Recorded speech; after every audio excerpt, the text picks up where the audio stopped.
আসসালামু আলাইকুম ভিউয়ার্স, আশা করছি সবাই ভালো আছেন।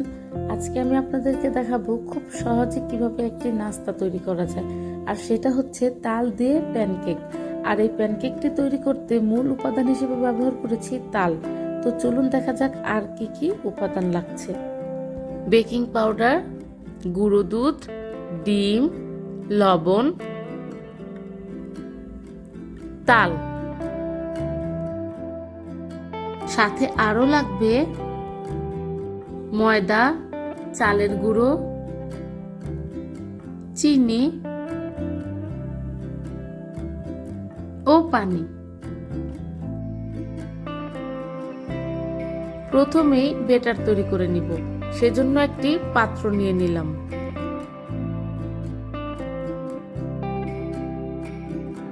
এখন নিলাম 4 টেবিল চামচ পরিমাণ চালের গুঁড়ো,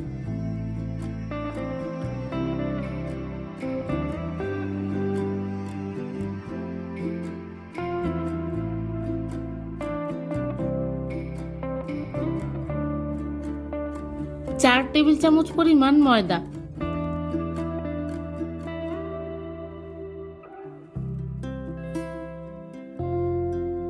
এবং 4 টেবিল চামচ পরিমাণ তাল। প্রতিটি উপাদানই সম পরিমাণে ব্যবহার করেছি, চালের গুঁড়ো, ময়দা এবং তাল।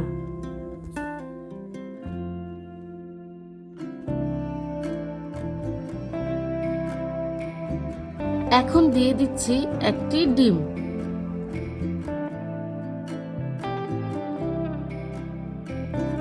দুই চিমটি বেকিং পাউডার,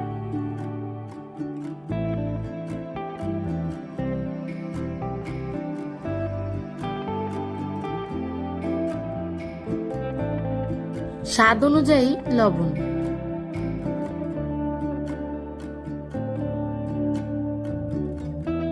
এবার দিব চিনি। চিনিটাও যারা মিষ্টি বেশি খেতে পছন্দ করেন তারা বেশি ব্যবহার করতে পারেন, আর যারা হালকা চিনি খান তারা অল্প ব্যবহার করতে পারেন। এটা যার যার স্বাদ অনুযায়ী ব্যবহার করবেন। আমি এখানে 4 চা চামচ পরিমাণ চিনি ব্যবহার করছি।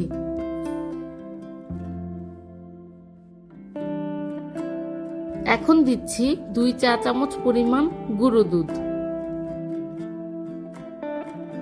এবং পরিমাণ মতো পানি।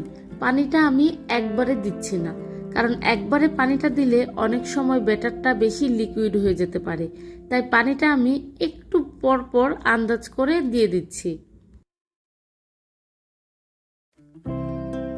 খেয়াল রাখতে হবে ব্যাটারটা যেন বেশি লিকুইড না হয়ে যায়। এখানে তালের পরিমাণ যত বেশি হবে পানির পরিমাণ তত কম হবে। যেহেতু আমি তাল খুব একটা বেশি ব্যবহার করিনি, তাই আমার পানির পরিমাণটা একটু বেশি লাগছে। ভালো করে নেড়ে চেড়ে ব্যাটারটি তৈরি করতে হবে। দেখুন, একদম পারফেক্ট একটি ব্যাটার তৈরি হয়েছে। আমার তাল দিয়ে যে কোনো জিনিস বানানো খুব ভালো লাগে, কিন্তু তাল সংগ্রহ করাটা খুবই কঠিন লাগে। তাল কিভাবে খুব সহজে সংরক্ষণ করা যায় এটা যদি আপনারা জানতে চান, আমার ফ্রেন্ড মুর্শিদা জাহানের চ্যানেলটি দেখতে পারেন। এখন চুলায় একটি ফ্রাই প্যান বসিয়ে দিলাম হালকা গরম হওয়ার জন্য।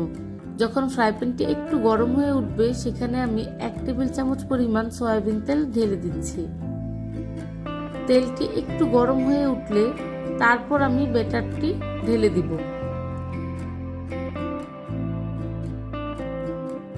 চুলায় তেল গরম হয়ে গিয়েছে এবং আমি 4 টেবিল চামচ পরিমাণ ব্যাটার দিয়ে পাতলা করে রাউন্ড শেপ করে নিচ্ছি।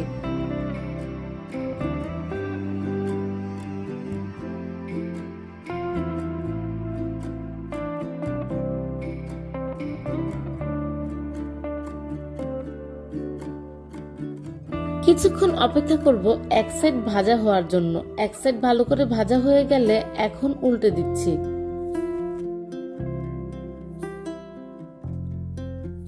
চুলার আঁচ একদম লো ফ্লেমে রাখবো, যেন ভেতরের অংশটা কাঁচা না থাকে।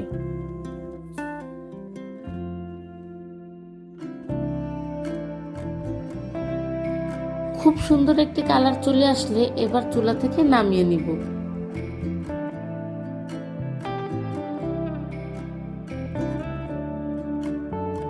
এখন একই ওয়েতে আরেকটি দিয়ে দিচ্ছি। খুবই ঝটপট একটি রেসিপি, সকালে বা বিকালে মাত্র 5 মিনিটেই বানিয়ে নেওয়া যায়।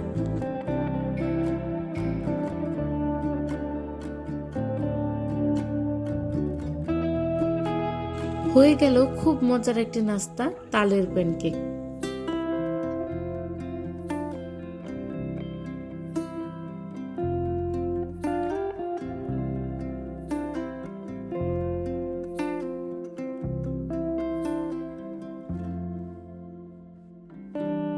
এখন আমি একটু গুঁড়ো দুধ ছিটিয়ে দিচ্ছি, যেহেতু সাহিত্য গুঁড়ো দুধ খেতে ভীষণ পছন্দ করে আর এটা আমি সাহিত্যর জন্য বানিয়েছি, তাই আমি উপরে গুঁড়ো দুধ ছিটিয়ে দিলাম। আপনারাও ট্রাই করতে পারেন।